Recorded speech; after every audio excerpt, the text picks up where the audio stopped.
Ouais. au départ. Oui, oui, tout à fait. Parce qu'il faut faire quelque chose ou parce que c'est Non, non, non, parce qu'encore une fois, j'aime les gens et que il y a, comment dire, il y a enfin, c'est la même chose, la télé et un cours, c'est la même chose. La télé, c'est du cinéma, vous êtes face à une caméra.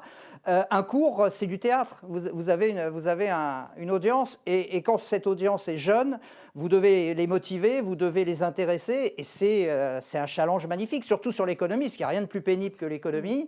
Eh bien, mon challenge, c'était d'intéresser les gamins au travers du quotidien pour leur faire aimer l'économie. Et pourtant, vous allez vous lancer dans le journalisme. Ouais, alors ça, c'est vraiment par un accident de la vie. Racontez-moi. C'est-à-dire que moi, j'ai toujours, comme je vous le disais, rêvé de commenter. J'ai toujours commenté dans ma salle de bain, dans ma cuisine, dans la rue, partout ici. Et puis, j'ai rencontré un type absolument magnifique qui s'appelle Dominique Duvauchel. J'en parle encore au présent. Et avec qui on a vécu toute notre adolescence et on partageait cette passion du commentaire.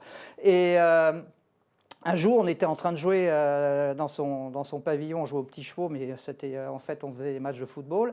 Et Patrice Laffont, que vous connaissez, présentait une émission qui s'appelait 1 sur 5. Et Dominique, donc, a eu le réflexe d'appeler l'émission en disant « C'est formidable, votre émission pour les jeunes, c'est une émission pour les jeunes, c'est formidable, mais il n'y a pas de sport. » Et au bout du fil, c'est incroyable, mais c'est vrai, il est tombé directement sur Patrice, qui lui a dit mon garçon, si tu penses qu'il n'y a pas de sport et qu'il faut qu'il y ait du sport, t'as qu'à venir. T'as qu'à venir faire du sport. Et c'est comme ça que Dominique est rentré à Antenne 2. Ensuite, il est allé au service des sports. Et puis moi, ça me suffisait parce que c'était lui, parce que c'était moi. Et sa passion, je la prenais pour moi aussi. Et puis un jour, le 15 mars 1982, c'était un lundi, et il s'est tué sur l'autoroute A4.